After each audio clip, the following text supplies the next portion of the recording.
Lord of the Mysteries. Chapter 481. Statistics and People. In a small town on the outskirts of Backland. After changing into clean and dry clothes, Klein placed the wet bills on the surface of the table, one by one, waiting for them to dry naturally in the warm room. During this process, he moved very carefully and very gently. Even his sneezing and coughing, which were brought by the fever, had been forcefully suppressed. To make sure there were no mistakes, he didn't dry them by controlling a flame. Having done all this, he walked to the corner of the hotel room, where there was a full-length mirror. Klein's black hair was neatly combed in the mirror. He had a pair of dark brown eyes, and his face was thin and angular. He had gold-rimmed glasses on the bridge of his nose and was beardless. He looked young but also experienced. This was a modification of Zhou Mingrui's appearance, with the traits of a native from the northern continent. Moreover, this was his youthful appearance during university, when he was filled with vigor, one that had yet to be made fat by society. He intended to go back to Backland when things had settled down a little, and then he would get himself a legal identity for his current appearance. Compared to when he left Tingen, he had no shortage of appropriate channels. For example, he had Ian at the Bravehearts Bar, Miss Sharon's Circle, and Detective Isengard Stanton. How nostalgic, Klein whispered. He busied himself with a ritual in the room where the curtains had been drawn. He planned to bring creeping hunger above the gray fog to study it safely. Inside the silent, ancient palace, he appeared at the very end of the long bronze table, leaning back in his chair while holding a pair of thin gloves made of human skin. Immediately after, he closed his eyes and extended his spirituality into the object that required sealing. He immediately felt the hunger of the glove.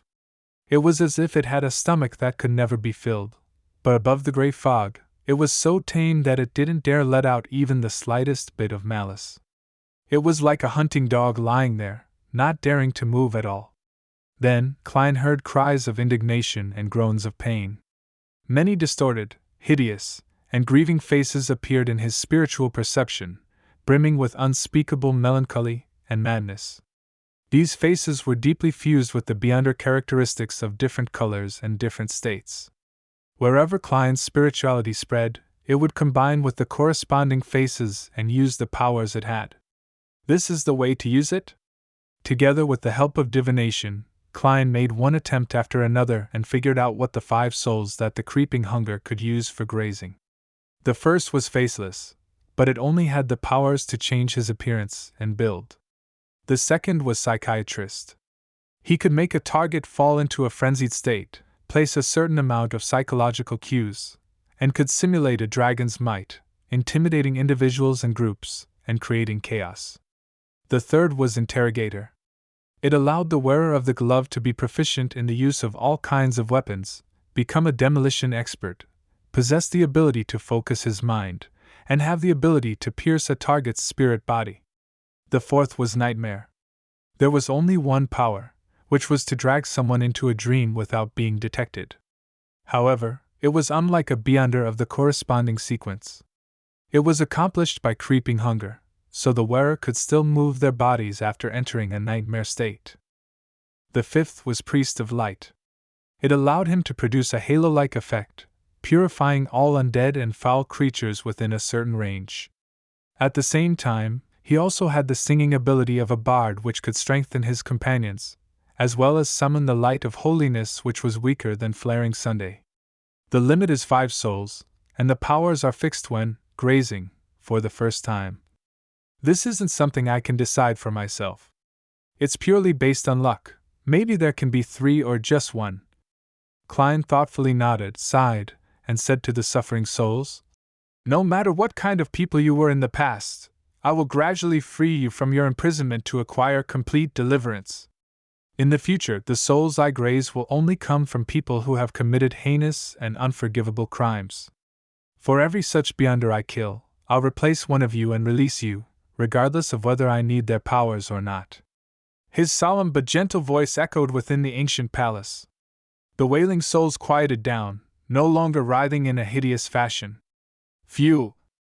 Klein exhaled, opened his eyes, tapped the edge of the ancient table with his fingers, and said to himself, That FACELESS powers overlap with mine, so it's completely useless.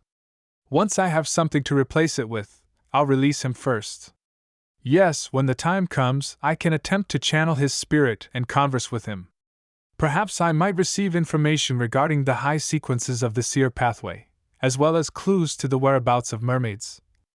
No, there's no need to wait for a replacement. In a few days, I can make the attempt when I fully recover from my cold. The soul corresponding to the priest of light should be able to complete the incomplete formulas I previously obtained. Furthermore, he'll leave behind the corresponding beyonder characteristic. That way, little son doesn't need to worry about his subsequent advancements. Yes, he will be the second to be released.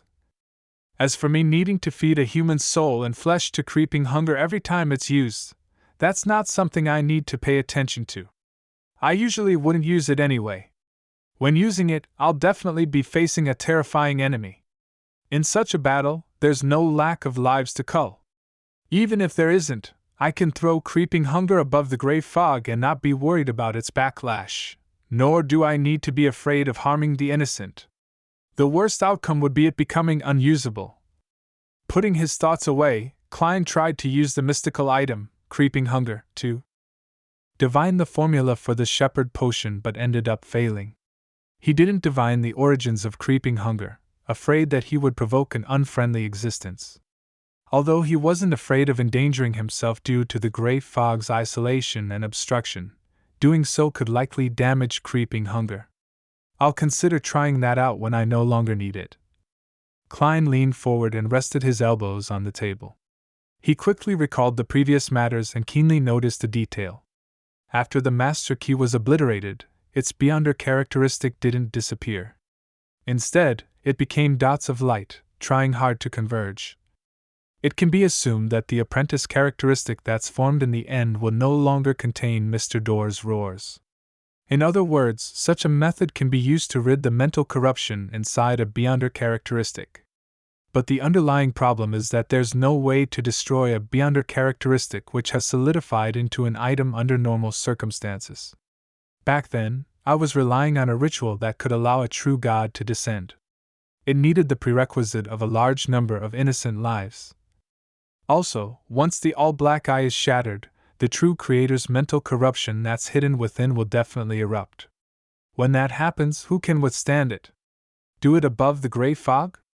As these thoughts crossed his mind, Klein remembered what could have happened at Eastborough. He hurriedly conjured a pen and paper to make the appropriate divination. After receiving the revelation, his expression sank, and slowly, he leaned back in his chair. Below him, the endless gray fog floated in silence in a seemingly eternal, unchanging fashion. Audrey stood by the window, looking at the fog mixed with pale yellow and iron-black colors rapidly disperse. When she saw the heavy rain that was incompatible with winter, her heart felt more at ease. After an unknown period of time, she and Susie waited for Earl Hall's eventual return home. "Father, how is it?" Audrey asked with concern. Earl Hall smiled warmly as he handed his coat and hat to an attendant.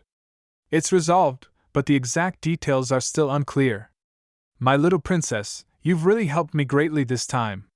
You deserve a ton of medals." That's good. Thanks to Mr. Fool's reminder, thanks to the risky investigation of his blessed. Our tarot club has once again stopped the descent of an evil god and saved the world. Audrey's heart was filled with pride. Earl Hall took the towel from the maidservant's hands, wiped his face, and sighed. However, this time, there were still some serious casualties. To think that Backland's smog could become so deadly. Although the statistics haven't been tabulated, I estimate that more than 10,000 people died in Eastborough, the dock area, and the factory district. Furthermore, the plague is still spreading, so please try not to leave the house for the time being. More than 10,000 people? That was a statistic Audrey could understand but couldn't imagine. Only on the anniversary of the kingdom's founding and during the parade would she be able to see tens of thousands of people gathered together. However, this didn't stop her heart from feeling heavy as her mood suddenly turned gloomy. Daisy stood outside her apartment, watching the doctors and nurses in white coats and masks enter and carry out the bodies. She had long known the outcome. Her expression was numb, and her eyes vacant. She subconsciously moved closer to the door. At this moment, the police officer in charge of the cordon stopped her. "Don't go over. Do you want to be infected with the plague?"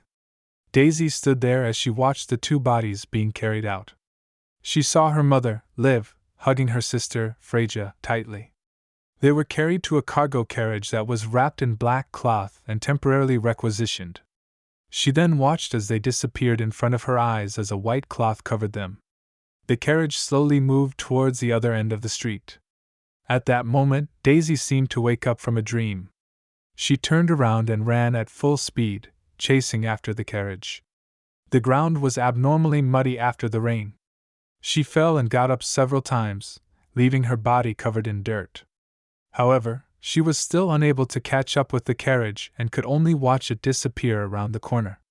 Daisy slowed her pace, her body swaying slightly as her expression turned abnormally vacant. She held on to the trees by the street and stared at the place where the carriage had left. Suddenly, her entire body went limp, and she started weeping. "Mother!" "Freja!" The voice was soft, low, sharp, weak, and lingered. At this moment, in East Borough, the dock area, and the factory district, tens of thousands of people were similarly crying out in grief. Empress Borough, Sodila Palace. Wearing a crown above his resolute face and thin mustache, George III sat on the throne. He stared at the Earl Palatine in front of him without saying a word. "Your Majesty, the people from the three churches are waiting outside for your explanation," the Earl Palatine asked as sweat dripped down his forehead. "Explanation?" Prince Edisac was seduced by a demoness, causing him to collude with a cult and attempt to rebel. That is the explanation. His schemes were exposed, and he has already committed suicide. What other explanations do they need? George III suddenly flew into a rage. He took a deep breath and regained his usual solemnity. "You tell them that anyone who obtains the corresponding aristocratic title via any means can get a seat in the House of Lords. The property restrictions needed for elections will be relaxed, and the invalid constituencies will be removed. This is to appease the factory owners and bankers. Similarly, the National Atmospheric Pollution Council will immediately make their final statement. The relevant bill will soon be passed, and the minimum safeguards and working hours will appear in the form of a law. The poor law shall be reformed in accordance with their requests. The three churches are permitted to send their personnel into the military." "Your Majesty!" The Earl Palatine was startled. Such a concession was beyond his imagination, especially the last one. George III flared up again. "Tell them this. Since they want a new order, I will give them a new order." "Yes, Your Majesty."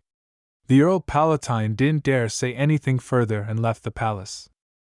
George III sat there, unmoving for a long time as though he was a stone statue. After an unknown period of time, his expression suddenly turned gentle.